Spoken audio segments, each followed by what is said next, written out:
In Barcelona, even the markets have a long history.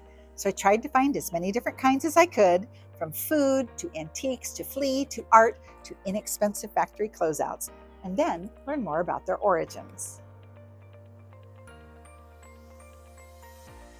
As early as the 13th century, there has been a market on the site of the La Boqueria Market, located just off the La Rambla. Sheltered by a metal and glass roof around the arcaded square, the current building dates back to 1836 and accommodates more than 200 merchants selling seafood, fruits and vegetables, eggs, spices, nuts, olives, specialty prepared foods, fresh meats, seafood, and more. One of the things I saw repeatedly was cured meats, where they cut it off the bone right in front of you.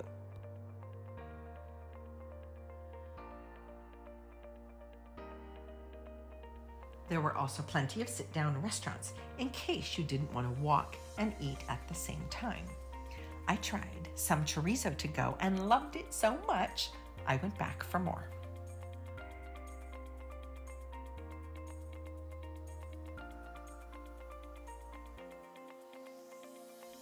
Because of its location, it is a very busy tourist area and spot to take photos. If you are looking for the same type of market but more local, head to the Santa Catarina Market. Similar, but not as crowded with looky-loos, it also has an extensive history. The land on which it stands was left over after a convent burned down in 1835. It began as a neighborhood covered market in 1845, supplying a wide variety of quality products to both locals and cities around the outskirts.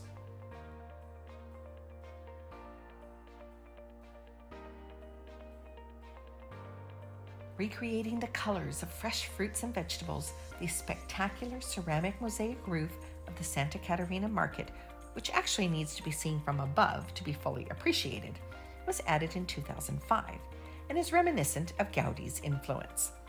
The modern exterior gives new presence to the traditional market, as does the constant stream of live entertainment in front of the main entry, which on my day there was a man who brought his own piano.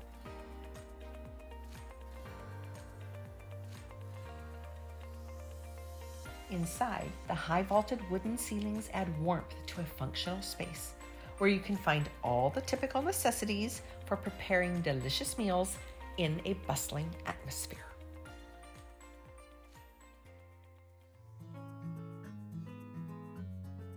Nearby, in front of the Barcelona Cathedral, the Gothic Market is a small antiques and secondhand market that has been a fixture on Thursdays for the past 40 years. It is in a busy square with lots going on all the time, so it is an easy diversion to browse for rare books, old posters and newspapers, jewelry, vintage dolls and toys, classic vinyl records, religious articles, silverware, and more while you're going about your sightseeing. With only 28 exhibitors, it won't take up your whole day.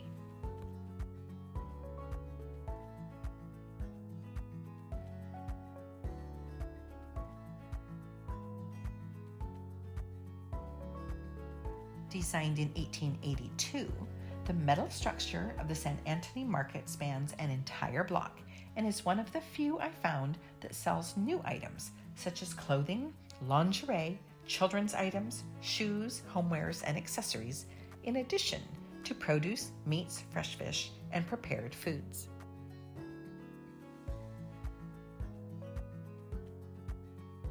Even though it is in a historic building, I thought this market had less personality than some of the others, but I did walk away with several purchases, so I appreciated the variety of goods.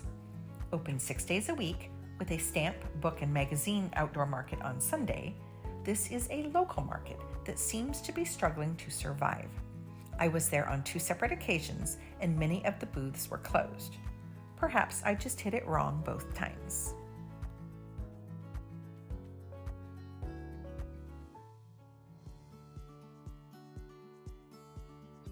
Once a month, there is an art market in Bourne near the Santa Maria del Mar, where the focus is on handmade.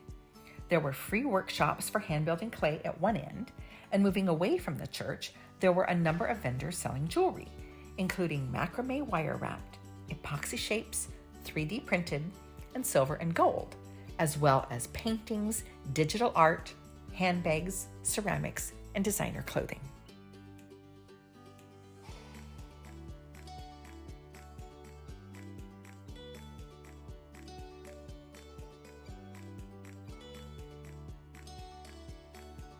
I loved the scarves by Soleil, who digitally reproduces her artwork on silk, and despite a whipping wind, showed me some of her pieces.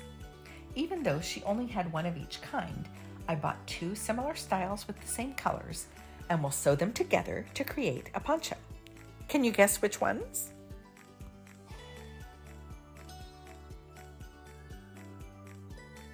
As you can see, some of the markets are small and narrowly focused.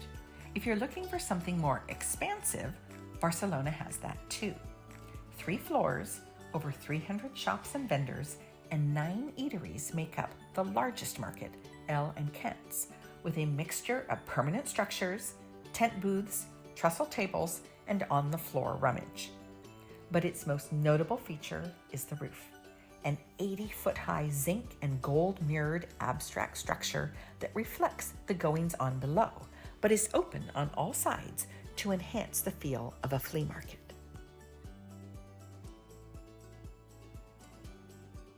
Now in its permanent home near Glory's metro station since 2013, the market has actually been around, though in different locations, since 1300. But it has always been a place for buying and selling and trading, with the recent focus on being the place for outlet items, electronics, fabrics, gently used clothing, cosmetics, vintage housewares, collectibles, antiques, bed linens, etc. I found the prices to be good even without haggling, and loaded up on some essentials to make my month-long stay more comfortable. And if you're not here on a weekend, no worries. They're open Monday, Wednesday, Friday, and Saturday.